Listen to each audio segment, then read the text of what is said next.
Psalm 18. We David is he's going with the theme of how God has made him ready for and strong for battle. Last time we looked at verse 34. He trains my hands for battle. He strengthens my arm to draw a bronze bow.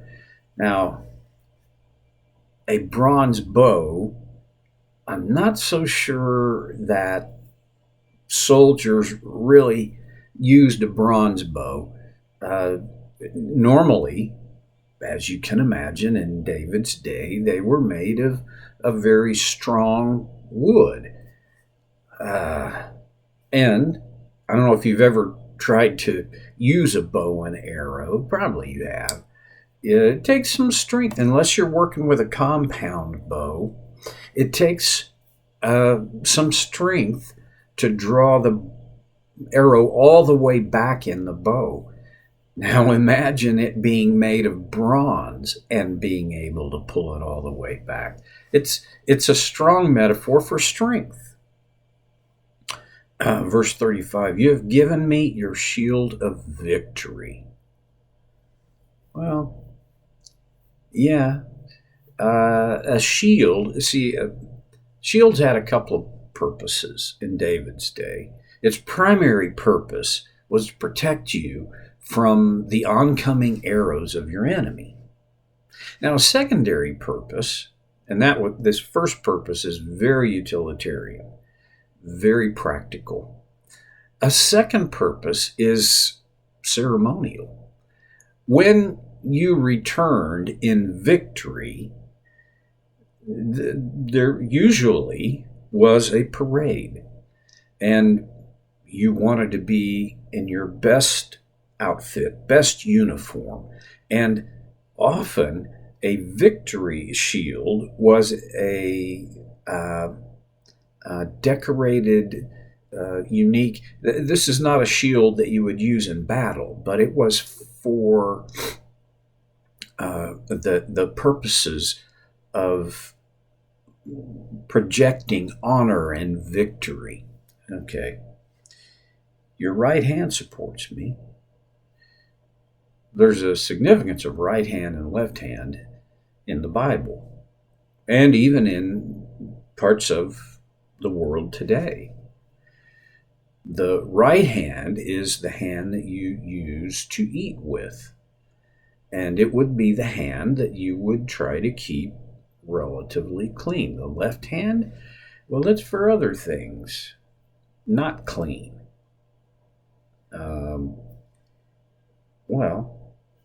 Additionally, the right hand was considered the hand of strength. Now, there were left-handed people in David's day, just as there are today, but they were outnumbered overwhelmingly by the right-handed, and the right hand represented strength. Your right hand supports me. Your strong right hand supports me. Your help has made me great. David understood. And did he understand this all the time in his entire life? No. But I will say, in this moment, as he writes this poem, he has it firmly in his mind that his strength is not the result of his own grittiness or his own strategies. It's God's help that has made him great. You know, I don't think there will ever be a generation or a time when we will be able to not think too much about that. I think we've got to think deeply and often about the fact that it's God's strength that does his work in our lives. And if ever I'm going to be great, It won't be because of me. It'll be because of him. And oh, by the way, I don't expect to be great. Certainly not in the same way David was. You think about, well, even David is reflecting on how a time that God rescued him from the pursuit of the then King Saul. David was not yet king, but he was a mighty warrior with a fabulous reputation. I mean, one of the reasons that, remember, that Saul had become so angry and so vindictive toward David was that the young women sang a song. Saul has killed his thousands, but David his tens of thousands. David had a big reputation, a great reputation as a man of courage, and he could get things done. Well, whatever. His reputation, his greatness, he realized came from God. It was God's help that made him great. Then verse 36, you've made a wide path for my feet to keep me from slipping. We still walk on paths, and narrow paths, especially if there's any kind of drop off on the right or left, a narrow path is less preferred than a wide path, right?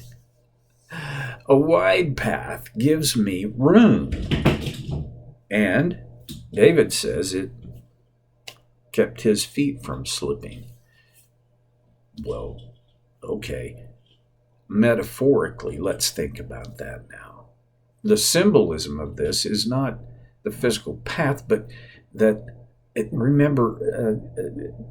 he's talked about God's ways are perfect, and God made his way perfect. And so path and way are very similar, if not identical. What's my path? My path is my way in life. Now, I talked about this already. God's sovereignty is so huge and so unlimited, which so unlimited, that's not even a good use of language. If it's unlimited, it's unlimited. And his sovereignty is, meaning at least this: whatever I do, his sovereignty is bigger than whatever I do. My choices and my behaviors, his sovereignty is bigger. The choices and behavior of others, that affects me, his sovereignty is bigger than that. Here, God made the wide path for David. David didn't make this wide path. Think about ways that God has made your path wide. Meaning, times in your life, maybe you're going through a time right now that is, it feels risky. And yet God he's given you a path wide enough and safe enough that you're going to get through it. Okay. 37. I chased my enemies and I caught them. Yep, that's a good thing. I did not stop until they were conquered. Now, this is a military talk, right? This is combat talk. I struck them down so they could not get up. They fell beneath my feet. This is victory talk. Verse 39, you have armed me with strength for the battle. You have subdued my enemies under my feet. You placed my foot on their necks. I have destroyed all who hated me. They called for help, but no one came to their rescue. They even cried to the Lord, but he refused to answer. I ground them as fine as dust in the wind. Oh, Bill and Ted reference. All we are, dude, is dust in the wind. I ground them as fine as dust in the wind. I swept them into the gutter like dirt. You gave me victory over my accusers. You appointed me ruler over nations. People I don't even know now serve me. As soon as they hear of me, they submit. Foreign nations cringe before me. They all lose their courage and come trembling from their strongholds. Do you get the picture that David is feeling pretty secure and good? And that he sort of has reason to feel that because he has subdued his enemies. And not just in this diplomatic way. He ground them to dust and then he swept them into the curb. Well, that's pretty strong language for I beat them. I beat them bad. They're no longer a factor. Okay. In fact, his reputation is such that in verse 45, they all lose their courage and come trembling from their strongholds when they hear of him. I'm going to just wonder here if you've ever felt like me in seasons of struggle and stress, tension, uncertainty, and sometimes full-on opposition. If you've ever felt like, man, am I never going to get to win here?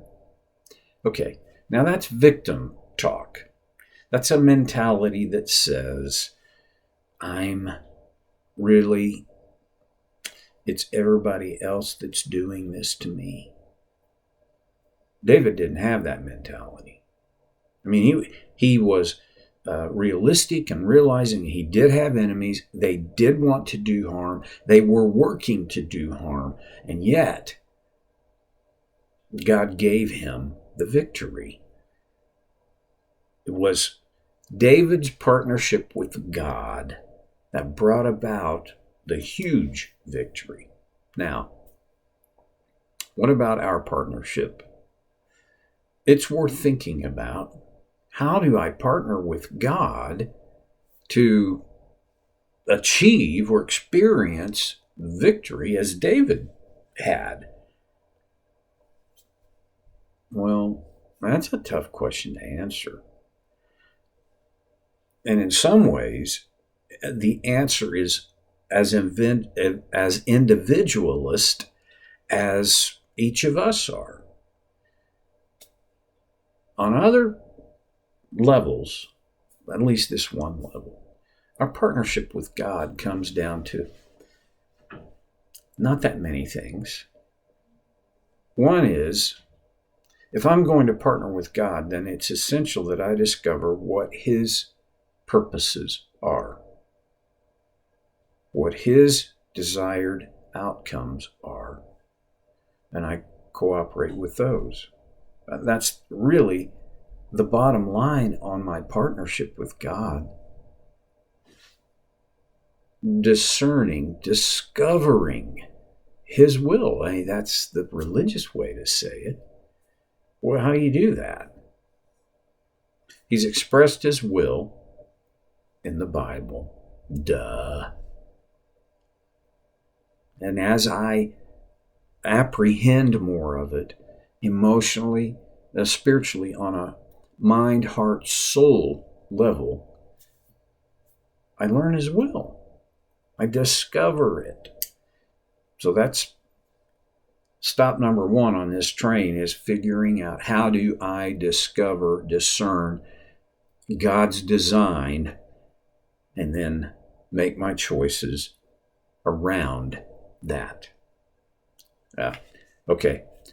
I'll quit for today. I'll see you next time on Soul Care with Stevie Boy.